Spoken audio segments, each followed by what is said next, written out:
Today's topic is called Do Nothing Without Counsel. Do nothing without counsel.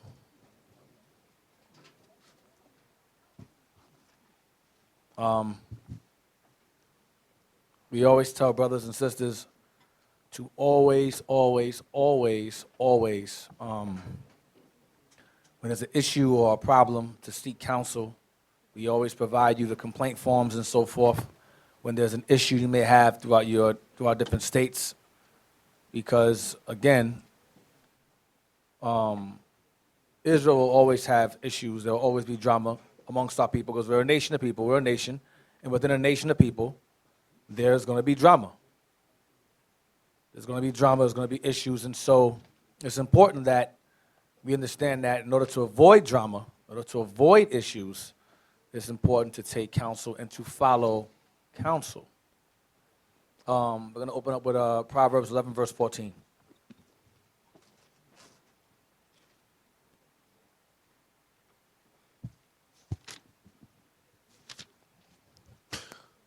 The book of Proverbs, chapter 11 and verse 14.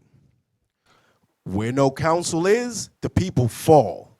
But in the multitude of counselors, there is safety. So where no counsel is, the people fall. But in the multitude of counselors, there is safety. So when there is no counsel, the people will fall. We're going to read an example of that later on regarding when the Most High removes counselors from our people, what became of us. So it says when there's no counselor, it says the people fall. But in the multitude of counselors, there is safety. Meaning that when you have a certain plan to do something, oftentimes that plan is not of the Lord. Sometimes that plan is of your own imagination. It's of your own emotion. And it's not wise. It's a non-biblical thought. And oftentimes we tend to make these decisions out of impulse, out of emotions, and it tends to bite us in the end. It tends to bite us in the end. And so we always tell you to seek counsel. It's very important that as a people, we learn to seek counsel and learn to follow instructions. Because when you don't follow instructions, you're going to find yourself in troublous situations.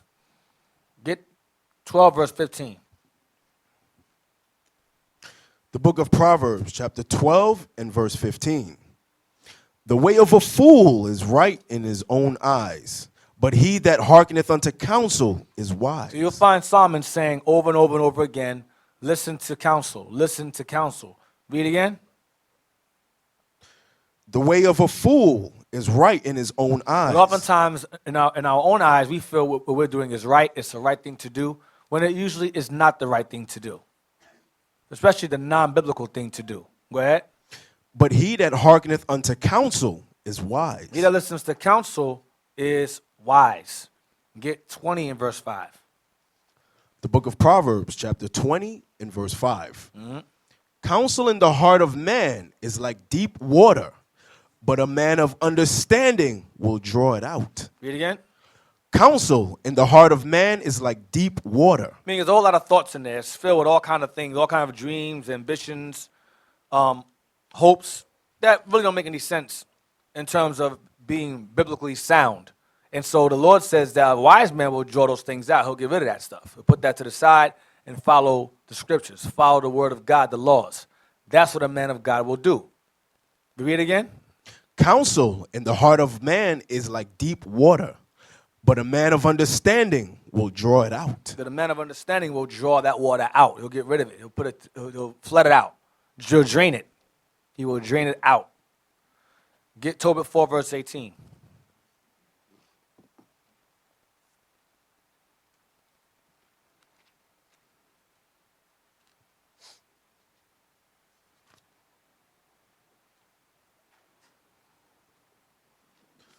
The book of Tobit, chapter 4 and verse 18.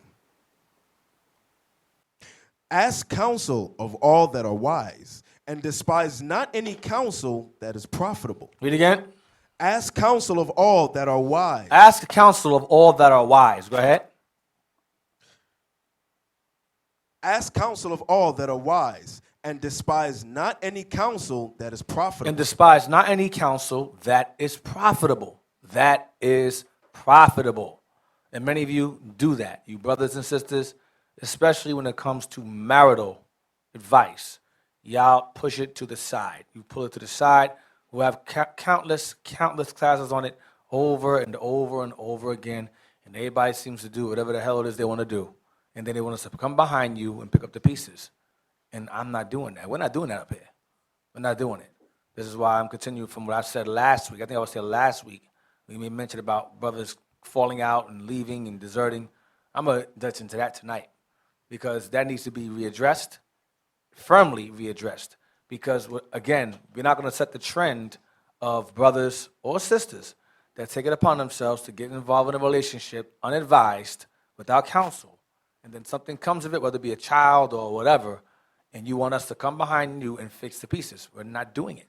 It's not happening because what it does is it sets the precedent for other brothers and sisters to do the exact same thing. Oh, you took care of so-and-so. Why you can't help me out? No, we're not doing that. We're not going to open up that floodgate for that at all. So that's going to be very minimal help regarding that situation. Read verse 18 again, Tobit again. Tobit 4:18. Ask counsel of all that are wise, and despise not any counsel that is profitable. Next verse. Bless the Lord thy God always, and desire of him that thy ways may be directed. Desire of him that thy ways may be directed the right way. Go ahead. And that all thy paths and counsels may prosper. For every nation hath not counsel, but the Lord himself giveth all good things, and he humbleth whom he will as he will. Now therefore, my son, remember my commandments, neither let them be put out of thy mind. So the commandments, Tobit Sr. taught Tobit Jr. was to keep the commandments, and through those commandments, you receive counsel, and through those who keep the commandments, you receive counsel from them. Not from your own mind, from counsel from them. You're going to find throughout the scriptures that our forefathers, as wise as they were, always had men beside them giving them counsel. Always. Get Sirach 2. No, matter of fact, give me Proverbs 5. 12 and Verse 13. 11. Proverbs chapter 5, verse 11. This is Solomon speaking about the mischiefs of whoredom. Remember, he was involved in heathen women. So he's giving advice here in Proverbs 5 about to avoid it, not to get involved in the same thing that he got involved in when he fell up and he got old and fell into heathen women. That was his advice. Read that, verse 11. The book of Proverbs chapter 5 and verse 11. And thou mourn at the last. No, read verse 1. Stop in verse 1. I like this verse. The book of Proverbs chapter 5 and verse 1. My son, attend unto my wisdom, and bow thine ear to my understanding, that thou mayest regard discretion, and that thy lips may keep knowledge. For the lips of a strange woman drop as a honeycomb. The lips of a strange woman drop as an honeycomb. Go ahead. And her mouth is smoother than oil. Mouth is smoother than oil. She speaks the right things, says the right things, presents herself in the best way possible to make you believe that she's a righteous sister. Now, strange here is going into both wicked and heathen alike.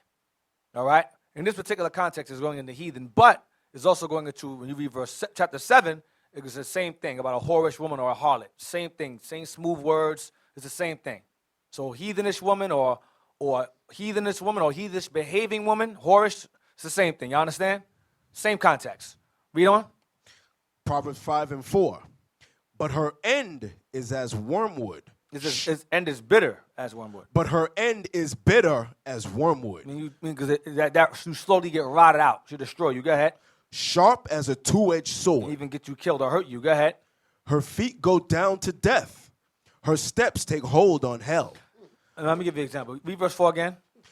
But her end is bitter as wormwood. He rots out from the inside out. Go ahead. Sharp as a two-edged sword. We've seen brothers in here go out of their wits for sisters. And we've told them, leave that sister alone. And a brother goes all his way for the sister, and he's real big at first. You know what I'm talking about, Asaph? Big brother, different state, and he was a pretty husky, almost my height, but stocky.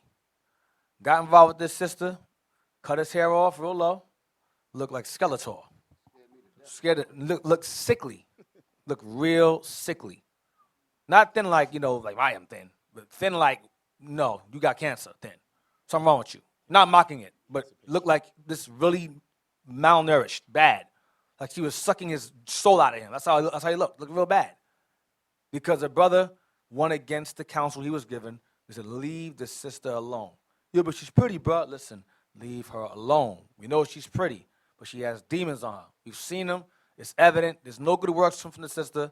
She's about self. She's always in the mirror, always taking pictures of herself all the time. Leave her alone. He was like, nah. Got involved with the sister, left with the sister, and now he looks like he done lost his freaking mind and weight. Craziness. Another brother again.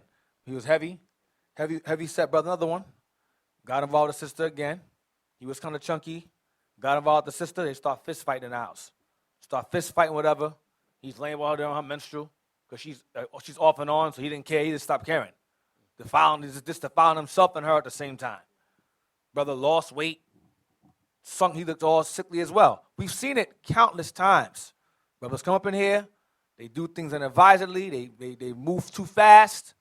And before you know it, you're a crack. Deacon Asaph always says all the time, you are a crash test dummy. Y'all come up in here and think we're stupid and don't know what we're talking about.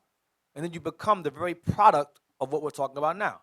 Many of you in this room right here, the men I'm talking about were sitting right in this room with you at the same time, doing the exact same thing, nodding their head, yeah, con. Meanwhile, I listen to a word we're saying. Looking like a damn toothpick later on.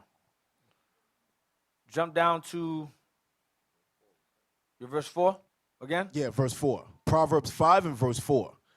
But her end is bitter as wormwood, sharp as a two-edged sword. Yeah.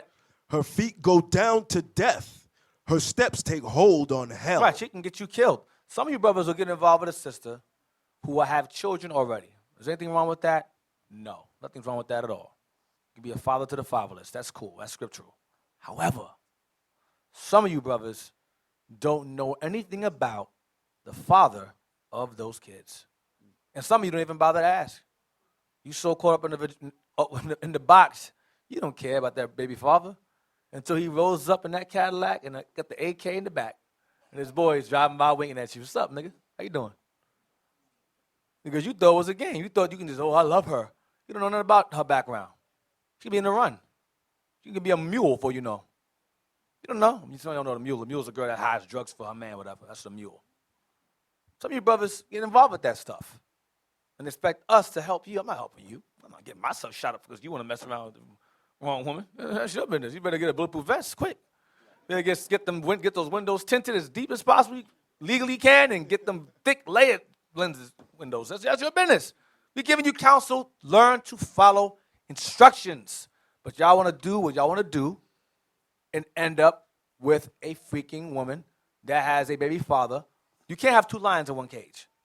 You cannot. It's going to be a battle royale between you two. It's going to be a power struggle. You can't tell a child what to do. You can't tell us, don't touch my kid, man. I'll F you up. So-and-so. There you got to deal with that now. Or she'll threaten you with the father. If you do so-and-so, I'll tell the father. Now, the father is in jail for life or dead. You're good to go. I'm not sure. That sounds mean. But it's true. Because you have no problems in between. Now, or if you meet the brother, doesn't want to be bothered. He's in the world. He's like, I don't want them kids. He goes about his business, and she hasn't seen him for years and years and years. That's fine. Because he's no longer involved in the child's life. That's fine. Whether he's gone to ground in jail for a life sentence, or he's completely nowhere near in the picture. Understandable. Now, if you have a brother that is in the picture, and some of y'all manage to get blessed, and you find yourselves at a common ground with the baby father. You know, he understands that you're a father now, and they'll step back. Some instances that is the case. That is very rare, but there are some times that can be, good. That can be sometimes that's available. That situation is available, which is fine.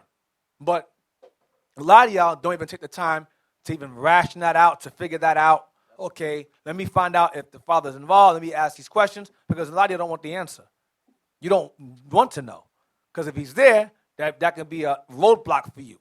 So you're like, you know what, let me just not ask. If I don't ask, I didn't know. Ignorance is bliss. I didn't know I'm good. I think we stupid in here.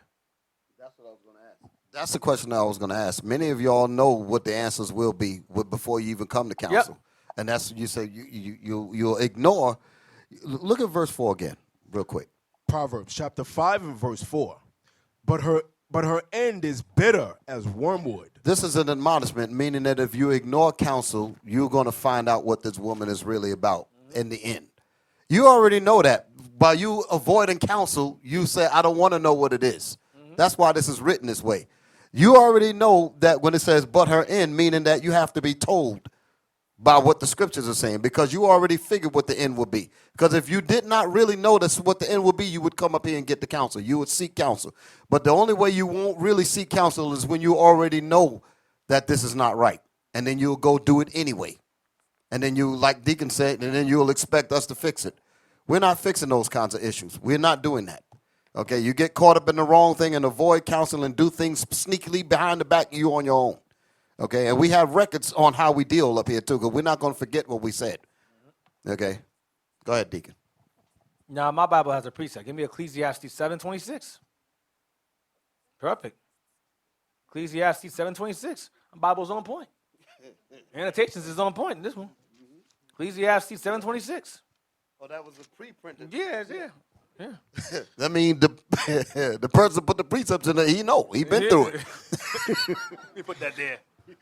The book of Ecclesiastes, chapter 7, verse 26.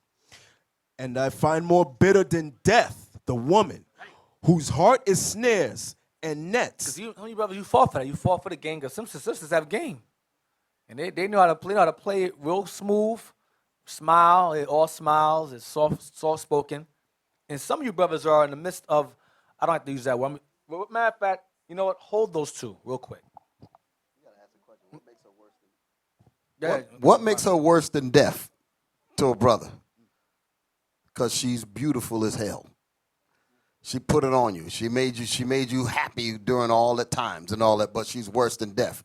So the reason why it says she's more bitter than death is because you can't part from that. You're so hooked into it, and you're going to go through hell trying to keep it. Get 1 Samuel 25:39.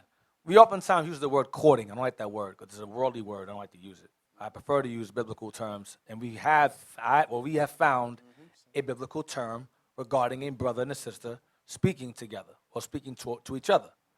Now, some of y'all know the history about David and Nabal. Nabal was a wicked killmonger in the scriptures. That dude was neat. If you saw the movie, you understand the reference. But Nabal was a wicked dude, and his wife was a righteous sister. And the Lord saw that and said, okay, I'm going to take this dude out. And of course, he took the dude out. And when David got word that he was gone, and she was pretty as well as wise. And oftentimes, you oftentimes wonder, why does it say she was wise? How do you know she was wise? How do you know? We're going to read it here. 25:39, read that. The book of 1 Samuel, chapter 25 and verse 39. Matter of fact, hold on, let me just get that real fast about her being wise. Give me 1 second. We mentioned her being beautiful and wise. Verse 3. The book of 1 Samuel, chapter 25 and verse 3. Uh-huh. Now the name of the man was Nabal, and the name of his wife Abigail. Uh-huh. And she was a woman of good See understanding. this saying? A woman of good understanding. Go ahead.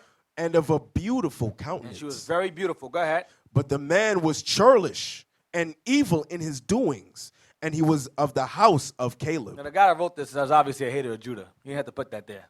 But this guy was Judah. This guy was Judah. All right? The Bible was Judah. So now let's jump down to the verse I was at before about communion. The book of 1 Samuel, chapter 25, verse 39.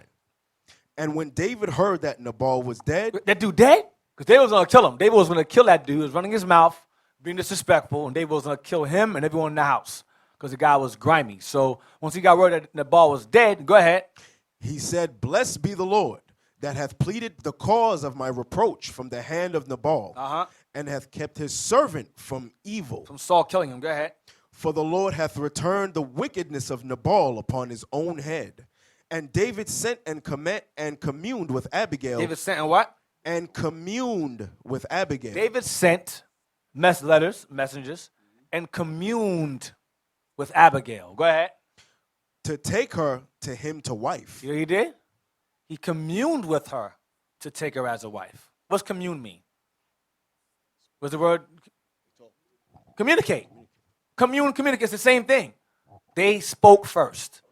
Then he realized not only is she a beautiful sister, she's wise. It said it in verse 3. That's how you know she was wise. Because David said she was wise back in verse 3. You understand? So the term is not, unlike courting, is communing. Now, David was not going up there, banging on her house and then leaving and going somewhere else. That's not what David was doing. David was speaking with her, so he sent messages to her. Sent messages. Okay, it's a letter from David. Here you go. She's reading it and they're talking back and forth. Because he was on the run. That's what's going on at this time. You understand? That's what's happening. So they were communing. These two were communing. He saw, okay, she's worthy of being a wife. To make sure she's not like her husband was, Nabal, who was the devil. So he communed with her. You brothers in here don't commune. Y'all just see Facebook or YouTube and go, wow, she's pretty. She's holding a sandwich. That's mine right there. You retarded. Something wrong with you. You're slow. You're a slow belly, Bible call you. I'm tired of it. It's annoying. It was every class, every other year, it's the same thing. This is Bishop Nathaniel of Israel United in Christ. Please subscribe to our YouTube channels. Stay up to date with our latest events, music, and classroom lessons.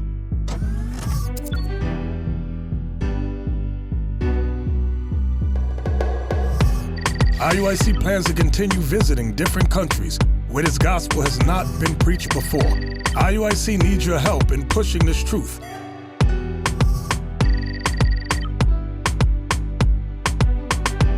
So join us. Subscribe to our Instagram, Facebook, Twitter, and podcasts, and stay up to date with us.